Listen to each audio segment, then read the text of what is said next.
our next session, which is Successful Teaching Innovations Spurred by the Demands of Switching Teaching Modalities. We're joined today by colleagues from the Department of Kinesiology and Sport Management. This session will be facilitated, I believe, by Dr. Angela Lumpkin, who's the chair of that department and also the chair of the Executive Council of the Teaching Academy. She's joined by her colleagues, Audra Day, David Pifer, and Heather Vellers. So I will turn it to you. There we go.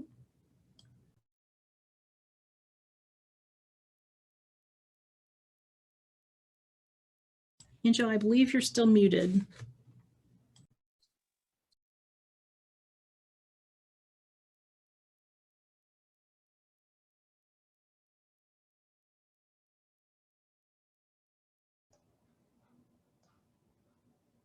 Okay, I've got to share again. I do this in class all the time. Students just kind of say, okay, it's just Dr. Lumpkin. I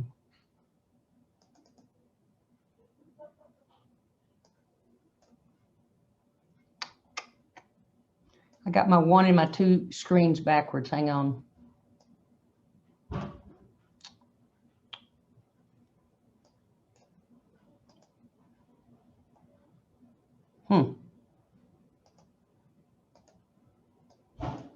I am so sorry. It worked perfectly the last time.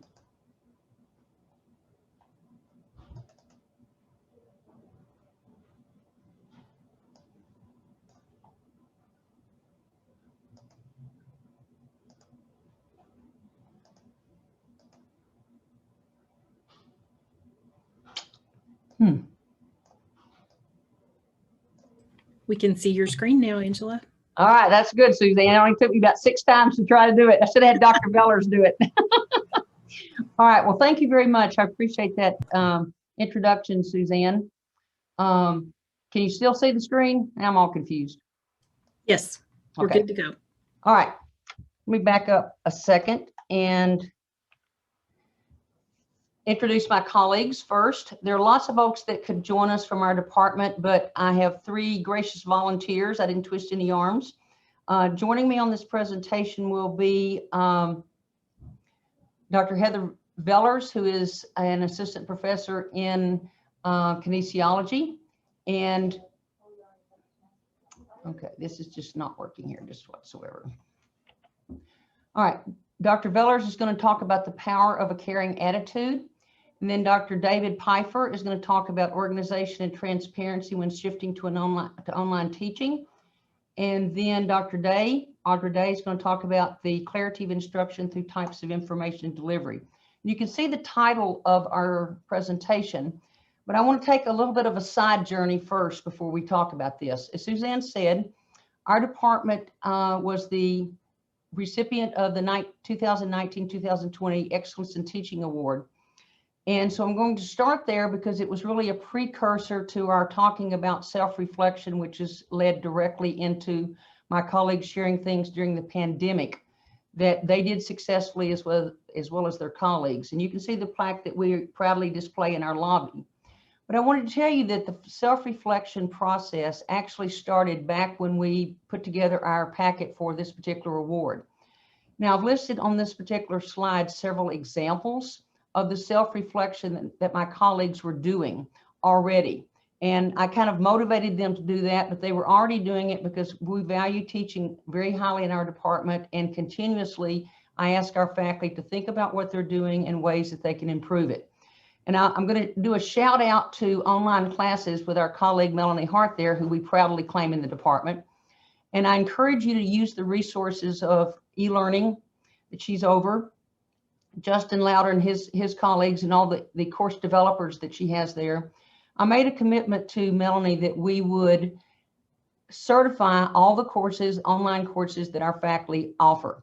And that's really important because you get the advantage of working with the course developers in e-learning, and they will actually give you wonderful suggestions of way you can improve your online teaching. They will connect you with all kind of national resources and so on. It's really important that you go through that particular process. So if you haven't thought about that, I encourage you to take advantage of those resources. It's something you can put in a frame if you want to, but the most important thing is the learning that's available for all of our faculty, and our faculty in KSM have really appreciated that. In this particular slide, I've gone through and listed several different things that I actually pulled directly from our application. So I didn't come up with those myself. A lot of the colleagues, both in this presentation and back in our building, have been using these kind of variety of innovations in their teaching before the pandemic hit. And one of the reasons that they were using these is they had reflected upon what worked well in their classes, what did not work well in their classes, and these they found to be very successful. And I intentionally picked examples from both across kinesiology and sport management to try to illustrate the point that literally regardless of what you're teaching, you can take advantage of a lot of varieties of ways that you can actively engage your students, see what works, see what does not work, and then continue to use them.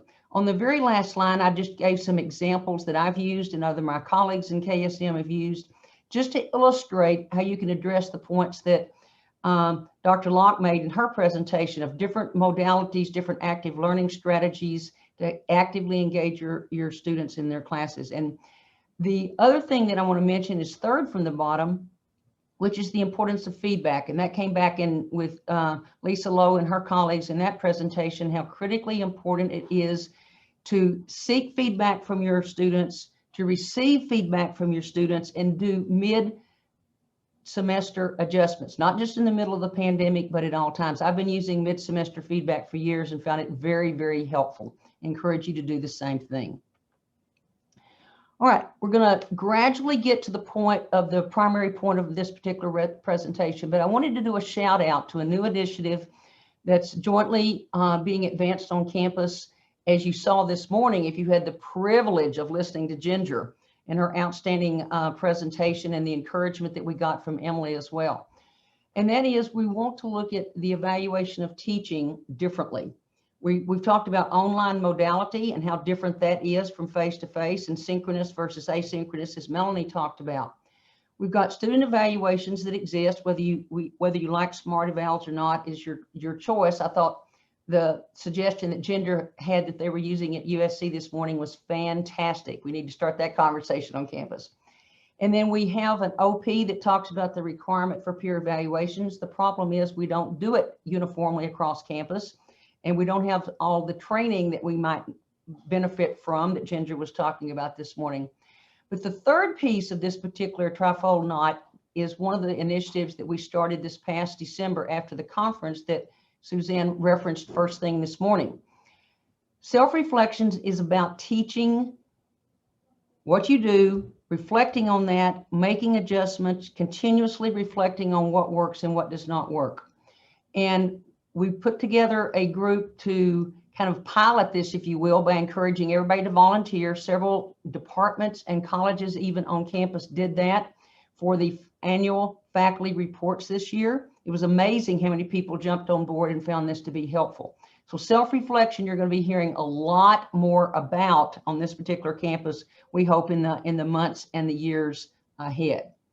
The questions are on digital measures, and I know that's not very popular, but you can change those questions if you don't know, like the ones that are already on digital measures. And these are the three questions that we used in the Department of Kinesiology and Sport Management this year. And won't say 100%, but most of the faculty responded to those. And as the reader of that, I shared several of those with my colleagues that are going to present with me on this particular session. And you'll be able to hear things they're doing personally and things that they may have borrowed from classmates, because I shared some of those points with my colleagues. All right, I'm going to talk real briefly because Lisa and her colleagues did a great job talking about communication, but I want to just re-emphasize a couple of really important points as far as we're concerned. First of all, one of the greatest challenges you may have as a faculty member is getting students to even come to your office. That's been my experience over the years.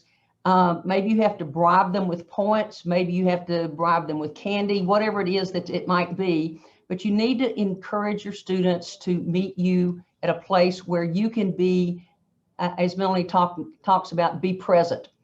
And what I found it works very effectively with students and they appreciate is literally insisting that they come to your office.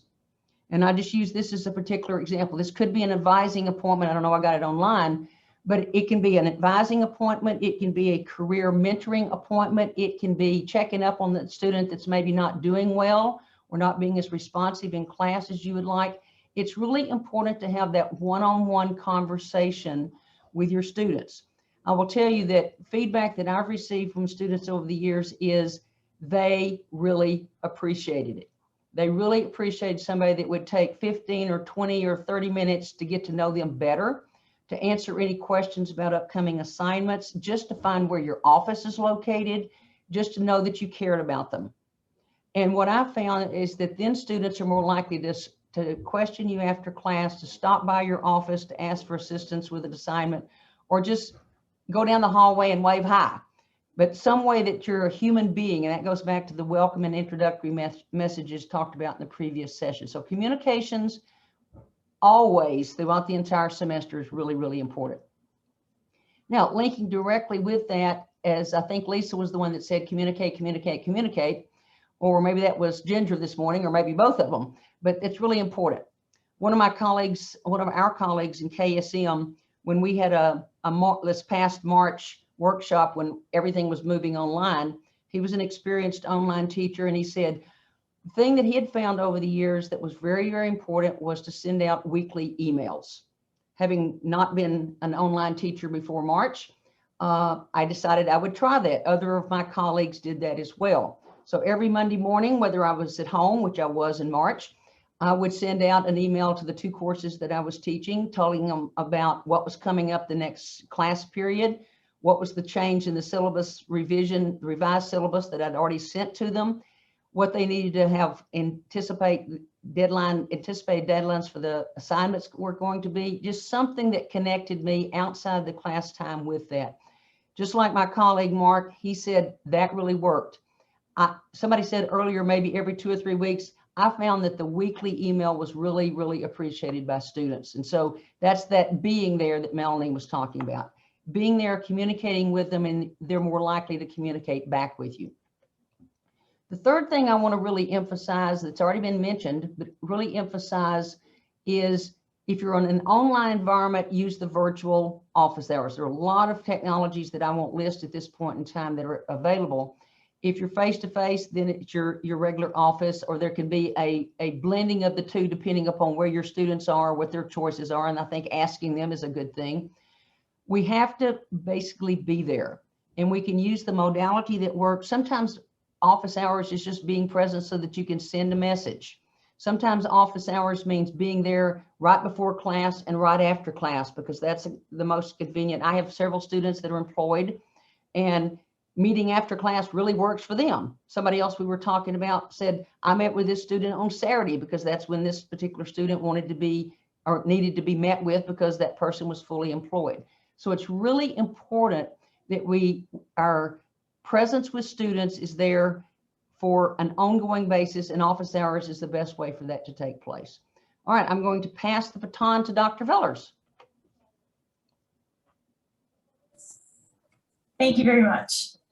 So thank you for the introduction. So I am Heather, and the portion of this talk is to discuss the power of having a caring attitude in the classroom, and then also when students come to visit us in our classroom. So before I begin this talk, I want to give you a question to silently consider. And that question is I want you to consider the professor, instructor, teacher, maybe you had them in grade school and college, that had the most significant impact on your academic development to where you are now. And as you think about that person, I want you to consider the why. What made that person have that influence on your academic career? And while you're thinking about that, I'll just give you a brief introduction into my personal experience. And mine was the one person that initiated me ever getting into a PhD program. My name is Dr. Trudy Moore Harrison from the University of North Carolina at Charlotte. I was working on my master's degree in clinical exercise physiology. At the time, I didn't know I wanted to do a PhD, and alongside taking a full load of courses, I was also working 4 jobs, 2 in cardiac rehab, teaching assistantship, as well as working at a senior fitness center. So as you can imagine, I was going to class pretty much dead. And she took time out of her day to pull me aside and discourage that and encourage a healthy work-life balance and valuing time with family, valuing time with relationships and self-care. So I will tell you with her, you might think, well, was it about her teaching style that had that influence on me? No. It was the ability for her to take time to talk with me. She's actually one of the professors who read off slides, so her teaching skills are probably not there. Okay, we can progress on to the next slide. And as I leave you with that experience, what research has shown is that having a caring attitude in the classroom and with our students is the most significant predictor of student success. So what are some ways that we can simply do this in the classroom? The first is learning student names. We hear that a lot, but this helps acknowledge students. This helps let them know that we recognize them in the classroom. And secondly, is getting to know them. And I stole this one from Dr. Lumpkin as well as the rest of these that I'm going to mention. But one thing that I started doing this past fall into this spring semester is getting to know the students individually. So I encourage them to come to my office hour and meet with me. And last semester and this semester, it's been about my whole entire class. They come individually or in groups. I simply ask them what their career goals are, anything interesting they want to tell me about themselves, and then what I can do to help with their learning. And third is teaching them how to study effectively. I think some of you may know Dr. Shana McGuire, who's been here, I think, at least once or twice. She has a study cycle available, and I teach that to my students on the first or second day of classes, because I teach a class where it's not about memorizing. You have to be able to understand how concepts link to one another. So I teach them how to study. And fourth is encouraging self-care. I talk about this at the beginning of the semester because I will admit I've not been the best example of that sometimes, but I use that to encourage students to, since they are now entering a part of their life where they need to make work-life balance, whether that's with school and life, and value those friendships, relationships they have, and to not let that go and put school ahead of that. And fifth is listening to students. One of the key things that I started doing 2 years ago, and again, this is from Dr. Lumpkin as well, is asking for student-provided key points. Some of you have mentioned asking for student feedback, and what this has also done is help me assess whether I taught the material correctly through listening what they learned in a single class. And number 6, asking for their input and requesting feedback. How I do this, I know many of you have mentioned this earlier, is mid-semester, I just throw in a free question on one of their quizzes and just ask, what can I do differently to enhance your learning? And I've learned quite a bit from that. With that being said, there are common misconceptions with presenting a caring attitude in the classroom, and one is that it will take up too much time. But my argument is that you don't have to do all those things that I just mentioned. You can simply acknowledge their names. You're in a big classroom, maybe have manila folders with their name printed on top of it, acknowledging they're there. Teach them about self-care, teach them about studying. It doesn't take additional time, it's just changing our attitudes in the classroom. And second, I've heard this one quite often, is that it will lower the core standards or the academic rigor. And again, the argument here is that that is not true. What research has shown is that presenting a caring attitude is one of the single greatest factors that encourages them to achieve their goals and helps them be successful, because you were invested in them and they see that. And this quote here at the end, this is one that my PhD mentor presented to me when I first took my faculty position here, that speaks to this, is that people don't care how much you know until they know how much you care. than they're willing to learn. So this enhances the learning environment in the classroom. To the next slide. What are the effects of this? Is the important question to ask. This increases student performance and participation. The performance is increased because I'm now asking them what they learned in the classroom, and I'm able to recover things if I was not effective based on their responses. Also participation, I know their names, they know why. I'm going to cold call on them once I learn their names in the classroom, so they participate more. And with that, it also addresses diversity. So I explain to them why I'm cold calling them, why I'm asking for their key points. They know it's because I want them to succeed. And I've had students that have English as a second language, and they are now comfortable in asking me questions or giving me key points at the end of class. And last is the reciprocated effect. Just briefly, I would just share with you all, I lost my mother back in spring semester during COVID, and I made it back to campus after going back for the funeral, and I was asked by Dr. Lumpkin if I wanted somebody to cover for my classes, and I will tell you that I went back to my class, and the reason that I did is that I find so much joy around these students, and by implementing these things, they care about me back. I never mentioned anything to them, but they always ask, how are you doing, and asking about me. So it is reciprocated. They respect you now. And what I'll leave you with is some comments and evaluations that I received in our student evaluations. And this is a recent message that I received from a student that I'll let you read.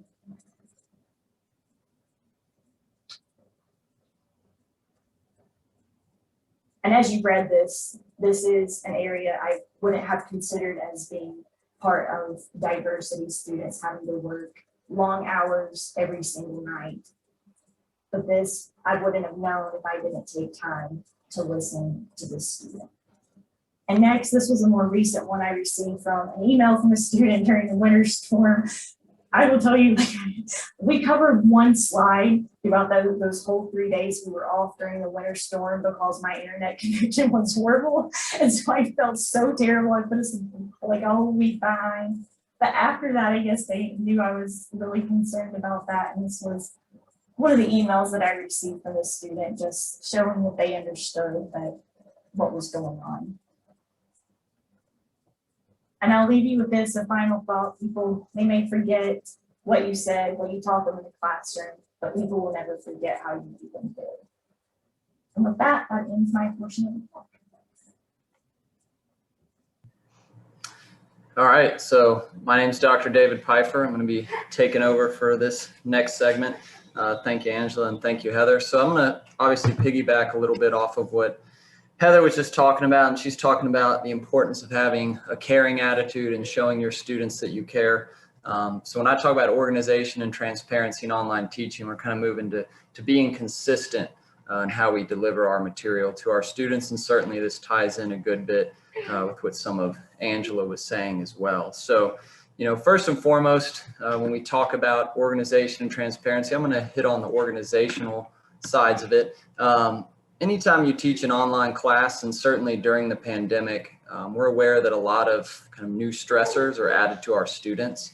You know, they're in a situation where they may not have taken an online class before, or in the case of the pandemic, they were being thrust from an in-person setting to an online class. So certainly, you know, there's some new stresses introduced to that whenever they're put into the online forum. And so, you know, obviously piggybacking off that, being able to organize your online content is going to help ease some of that stress, kind of reassure them of how things will flow and add some consistency and regularity to their learning. Okay, I'm going to talk in particular about using the platforms that I was able to use since teaching online classes, starting a few years back, and obviously during the pandemic as well. And those three obviously were Blackboard, which is what Texas Tech is established on, Zoom, which became very familiar to all of us and what we're currently using right now, and of course just regular email systems as well. So Angela spoke a moment ago about communication and being consistent with that, and I found that through all of these platforms you can help aid students, help make their learning process more stressful and ultimately more effective as well. So I'm going to start with Blackboard Organization and talk about how I organize things on Blackboard. And the first point I want to make is making frequent use of its announcement system. So there's an announcement feature on Blackboard that quickly allows you to post an announcement for your entire class to see. A very handy feature of this is that there's a little box you can check that allows that announcement to be automatically emailed to students. Many of them also have alerts that they can set up on Blackboard as well. So in terms of being able to quickly and consistently communicate with your students, having that announcement area set up, I like to put it on the home page as well, is very important and something that you might want to do as well. I apologize if you hear my 2-year-old playing in the background. All right, so in addition to that, I also like to allow multiple access points for my students. So oftentimes, in the online modality, we don't really know exactly where our students are coming from. They may be viewing things, viewing Blackboard on their mobile phone. They may be coming at it from a laptop or a desktop. So Blackboard appears differently depending on which form of technology you're often using. So sometimes it's a lot easier on a phone, for example, to scroll down the home page like you see in the second from the left graphic right there, rather than try and pull out the course menu like you might if you're on a laptop or desktop. So allowing multiple access points is something that I saw and that my students told me was very effective for organizing Blackboard. In addition to that, clearly labeling and compartmentalizing all of the course materials is very important as well. On the next slide in a moment, I'll show you an example of how I compartmentalize things. Obviously clearly label folders within each folder, have additional labels for, where certain course content might be, and of course make this accessible so that students with different needs can be met and addressed as well. So if you look at the next slide here, I'll show you kind of an example of if you were to click in within a specific unit. I like to organize things very clearly within those specific folders. So for example, if you were to click on the Unit 1 folder, first thing I typically do is have a Unit 1 overview. So this is just a document that will tie into the transparency I'll talk about in a moment. But this document, this overview, kind of gives them the purpose, the task, and the criteria they'll be expected to go over. And I like to use the adaptive release feature here. So whenever they click a folder, for example, for Unit 1, it takes them to the Unit 1 overview, and all they can see from the start is the Unit 1 overview. Once they've read it, marked that document as reviewed, then they're able to gain access to the lecture slides, to any activities and discussions, and then ultimately the Unit 1 summary at the end of the week as well. So again, I like the adaptive release feature. It allows them to access all these things. And again, they're clearly labeled and organized so that students don't stress out or have issues accessing that content. And again, those are all delivered consistently. As Angela mentioned earlier, communication is key. So in addition to things like weekly emails or, certain other things that are communicated regularly, those summaries, those outlines are all posted on a consistent basis within each week.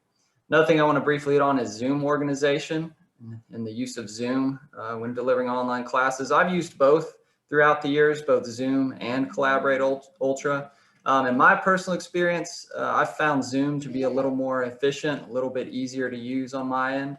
I felt like it was just much easier functionality wise. The screen sharing options were very handy, just the ease by which you could click the Zoom app button, log on, and then quickly share a link with any number of students. I felt like that was very, very easy and very important to do. And I also felt like it integrated well with certain email features and Blackboard features as well. So just having the ability to get that link and post it and share it with your students. And I teach analytics classes, so I do a lot of coding. Our classes do a lot of coding in software like R, so that screen share feature was vital in allowing me to show them what they were doing. And also the recording feature on Zoom I found was very quick and very helpful as well. So the ability to record those sessions, especially during the pandemic, during the winter storm we had, students needed access to those recordings because they may not have been able to meet synchronously. And I felt like Zoom's recording feature, when you can store it in the cloud, for example, is very handy and very helpful when organizing course material and recording any lectures you might have delivered that students needed to make up after the fact. So yeah, certainly it was critical during that storm. The last kind of element of technology that helps me organize my courses online would be the email system. Quick communication is vital. So again, as Angela mentioned earlier, I won't spend too much time on that, but just being able to respond quickly is important. Oftentimes I tell students emails are the best way to do that. Don't use necessarily any internal Blackboard systems or anything like that. Just shoot me an email to my TTU email address.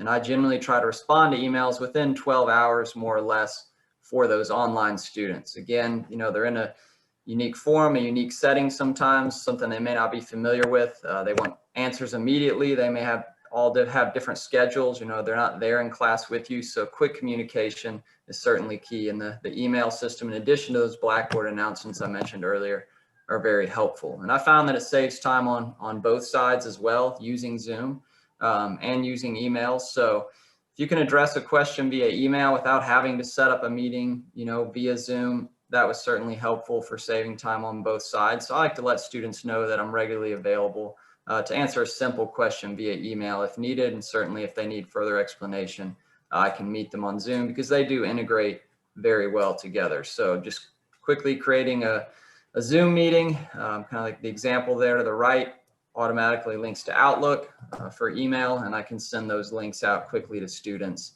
and they're able to, you know, meet me on Zoom via the email system. So moving on from organization and kind of piggybacking off that, I want to talk about transparency in online teaching, and all of this I obviously stole from Suzanne in the tilt sessions she delivered to our department last semester. And it revolves around this idea of purpose, task, and criteria. Okay, and certainly when you shift to online teaching, especially during the pandemic, but also just in general, being transparent with your students, I find something that's almost a necessity. You know, you're not there in person to explain things to them. You're not necessarily, you know, have the ability to meet with them regularly in person as you might be able to in other settings. So being transparent with your assignments is very important in this setting. And I've also found that, you know, sometimes online can be difficult in terms of meeting your students' needs. You aren't there to see their body language, to receive their direct feedback all the time. Certainly the mid-semester evaluations and things like that can help. But I found that using the TILT framework online in many ways saves, you know, time for me down the line of having to answer additional questions or having students and me have to meet more regularly about things. So, you know, that was something that I found if you establish from the start, if you're organized and show transparency from the start, it's certainly very helpful. And there's the three main components: purpose, task, and criteria. And I certainly found that during the pandemic in particular, having a clear purpose was very important. I think a lot of students, you know, we've had a lot of students talk about just the mental health difficulties and kind of the depression that set in during the pandemic. So having each assignment with a clear purpose, you know, again, might have helped add purpose to some of what they felt like they were doing. It certainly makes things that are online and sometimes that can seem intangible more concrete.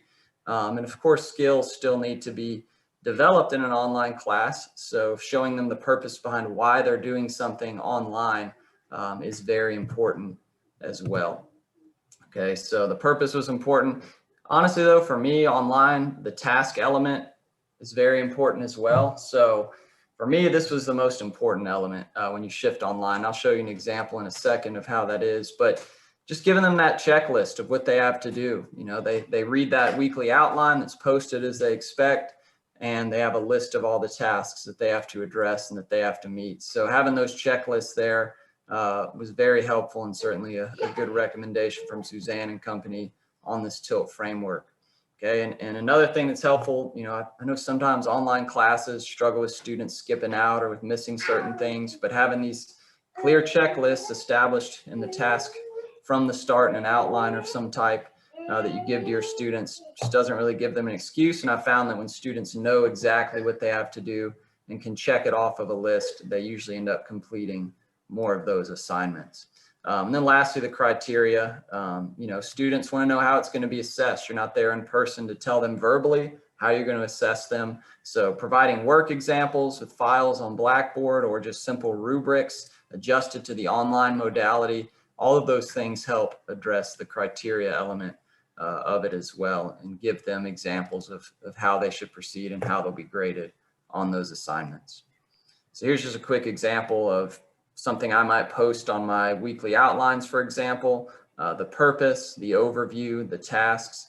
Again, that purpose and the task elements taken directly from the TILT segment. Again, just telling them what the unit is, what they're going over in a certain unit, why they're going over it, and then that checklist of tasks that they have to complete in that unit, as well as right there to help them proceed and know what they need to do in taking the steps to address the purpose of that particular unit.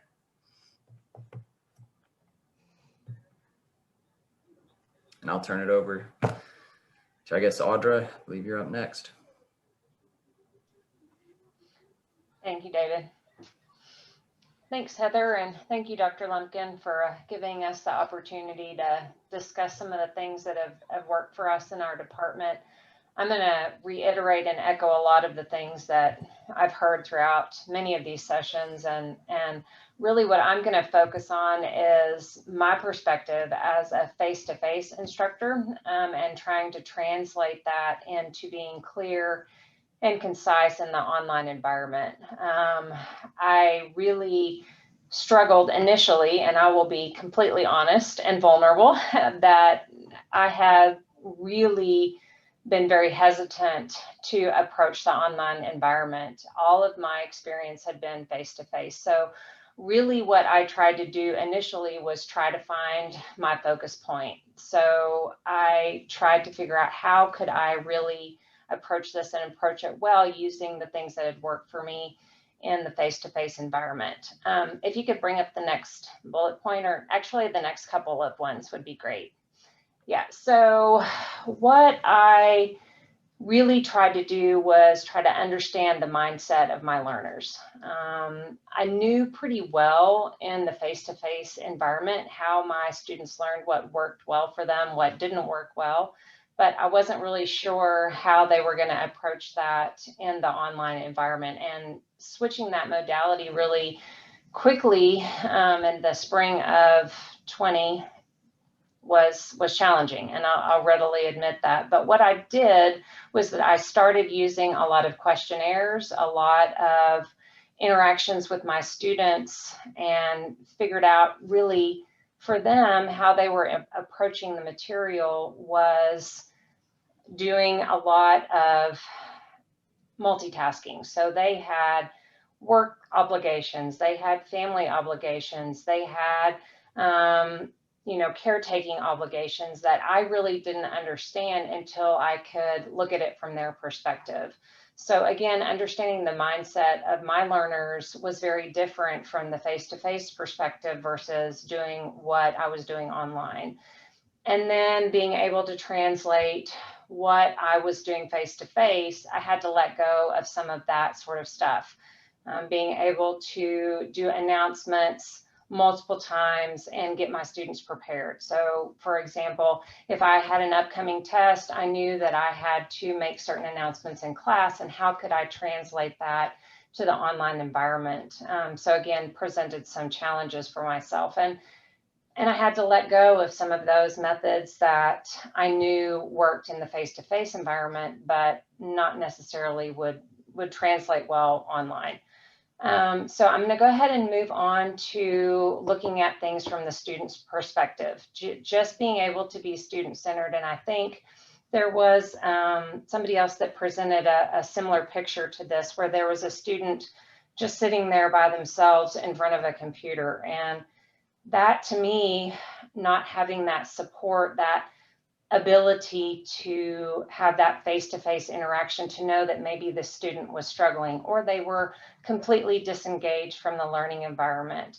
How could I reevaluate what I was doing face-to-face and be able to do that effectively online?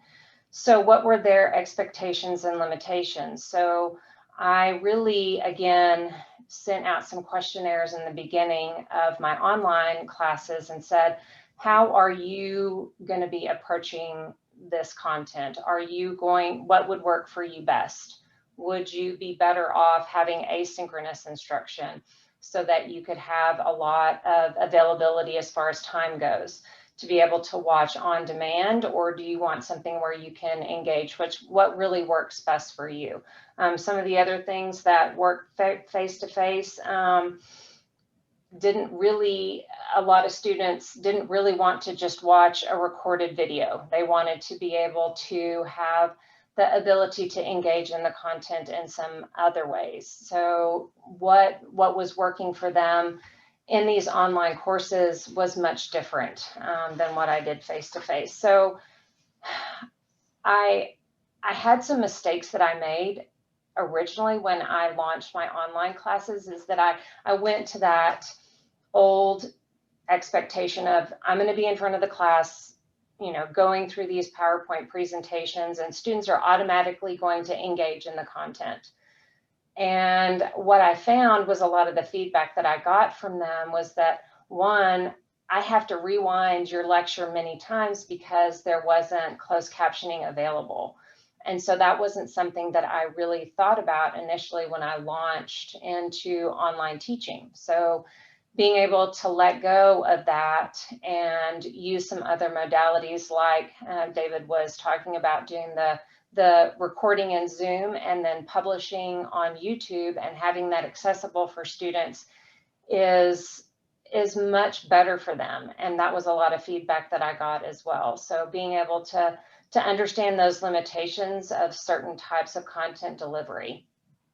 So the other thing that I've really tried to incorporate, and that I did in face-to-face, but really didn't understand how to do well in online, is using this rule of 3. And so I've found some really good methodology to implement this see one, do one, teach one. So typically the C1 is, again, having me lecture. So if they can watch the video or they can read through some content and then be able to use that to answer some questions, do short quizzes, be able to do a homework assignment, do some self-paced assignments, mini quizzes, anything that they can apply and do this active learning after they've had the opportunity for me to teach the information. Or they could do peer teaching.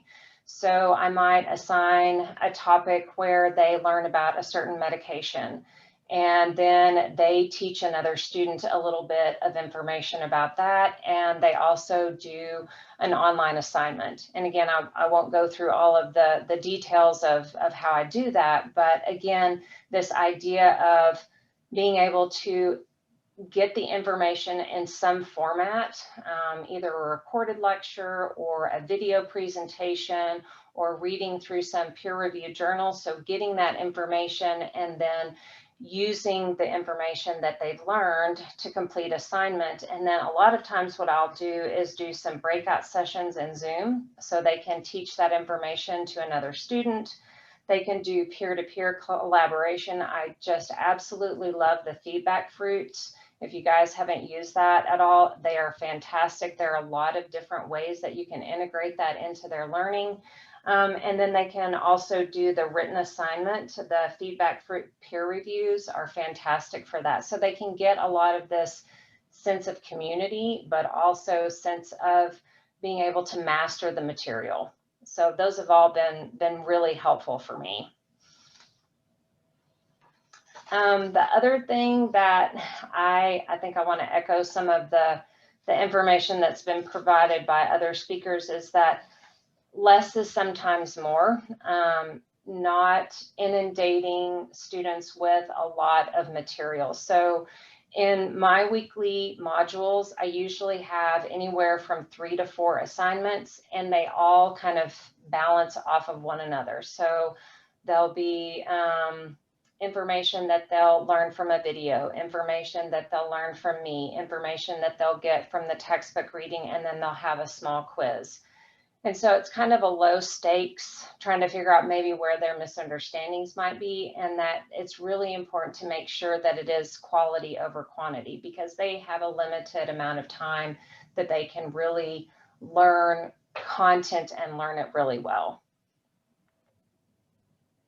Being concise and clear, again, kind of echoes what David was talking about as far as your instruction. If you don't give them the details of what you want in an assignment, then you're going to be backpedaling the whole time, answering emails, and really spend a lot of time spinning your wheels if you don't, if you're not concise and clear in your instructions.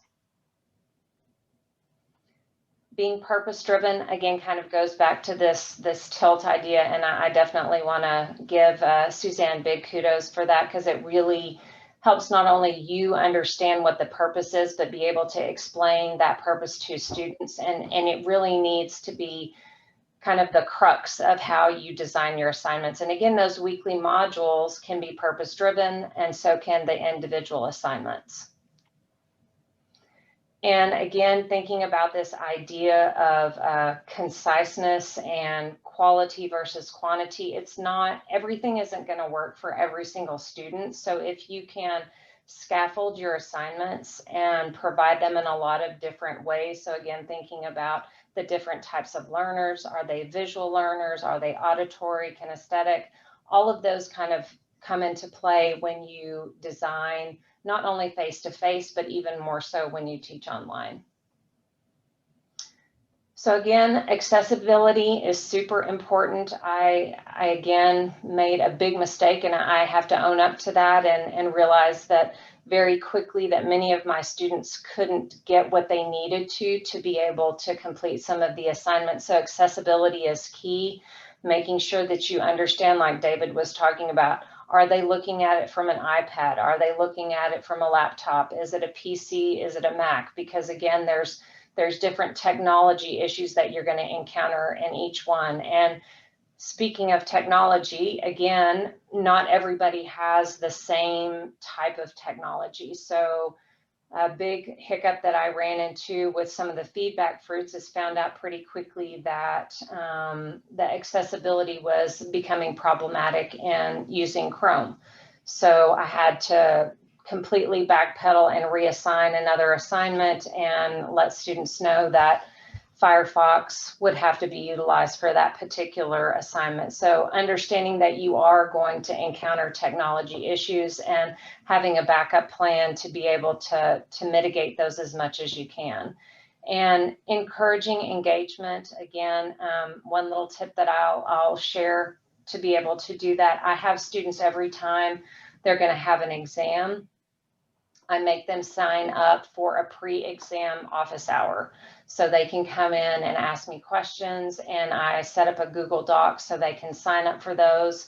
And I do have some evening hours because I know a lot of students do work and they have other assignments or other classes that they may be attending. So understand what their time constraints are, but also understand what your own time constraints may be. So make sure that you honor that and are available for students, but also honor what your limitations will be.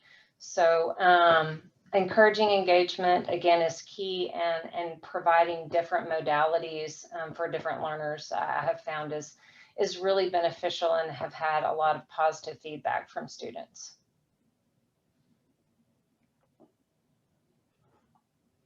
So that wraps up, and I think we're going to open it up for questions.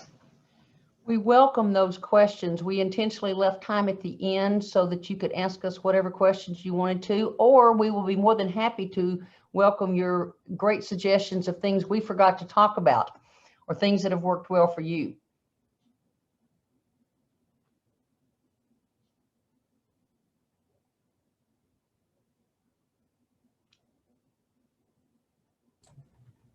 I think everybody's tired at the end of the day. I'll just I ran everybody off when I couldn't share my screen for whatever reason that was. No, you didn't. I'll point out that we put in the chat a tip sheet that Jody Rogenson prepared for Feedback Fruits. I think it's one of the more underrated tools that we have at Texas Tech, and boy, I would encourage you to take a look at that. It is a way to add some interaction. Jody's here. You see that she jumped on and said agreed. Jody, let me put you on the spot. Tell us your number one reason why you use Feedback Fruits. Interactivity in the middle of lectures or videos. So I have taken to including spots in a video where I say, hey, if you have a question, put it in the feedback. Here's a place where it stops automatically. You can either say thumbs up, I'm good, or ask a question. And then I take that, I look at that every few days, and I take those questions and add them into a discussion board. I think like what David was talking about, where you have general questions and answers anyway. But I've been told by the students, it keeps them engaged while they're watching a video, right? And it breaks up the video lecture materials. I also think, and several of my colleagues I know have used the peer feedback on written papers to use that in a first draft. And so it's really caught, the dumb mistakes, oh, you forgot a citation here, the silly things like that can easily be redlined or fixed. And then you get feedback from students that say, what's great about that is it's, as a peer teacher, they're working on their own APA skills, for example. So there's just a lot of really cool ways you can use some of those tools. Can I mention something about Feedback Fruits that's really nice too, is that they have an audio feature where you can record a little audio instruction, or if a student has a comment that maybe you think is really great, or maybe needs some modification, that you can give them audio feedback as well as written feedback. While you may be thinking of a question, I think Teaching Academy and TLPDC would welcome knowing if you've done some self-reflection in your academic unit or just personally, is there one thing that was particularly beneficial to you? Because I think everybody in the group might find that helpful if anybody would be willing to share an example.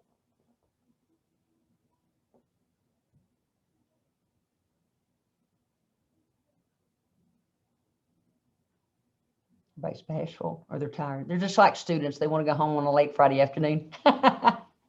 So this is Jody again. I've been trying to think of a way to articulate this. Again, when David was presenting and he had a great slide about multiple access points, there's a distinction to be made from that between my front door, please don't move the door sort of analogy that was used in an earlier session.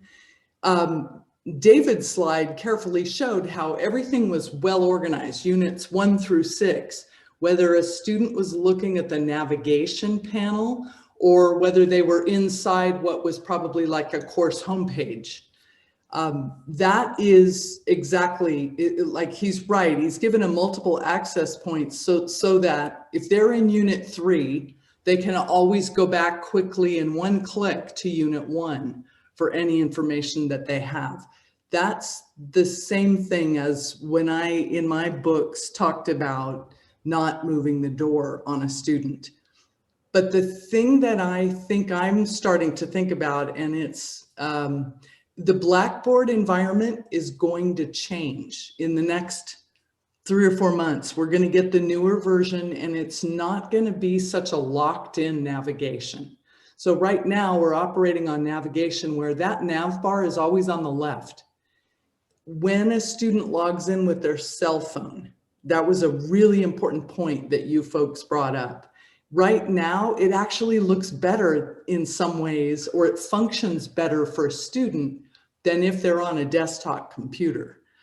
And all of those things are going to start to change where it will be more of a seamless experience. But right now, that was something that stood out to me, that, a lot of my content always looks better if you're looking at a bigger screen, but the student experience is often better when they look at it on a phone. And that's something I always have to keep in mind. Thank you, Jody. Appreciate that. Rancy just added something in the chat that one way to get feedback from students is to use an anonymous index card. That's sort of like if you've heard of minute papers, when you're getting feedback from students about what was clear and what was not clear in the day, so that you could clear it up in the next session. And those are always anonymous so that you can get the feedback from, did students learn something or did they miss it and you need to reteach it? I know Dr. Day does a lot of reteaching when a student says, I didn't understand that particular point. And that's really, really important to get that in-class feedback from students. Anyone else want to share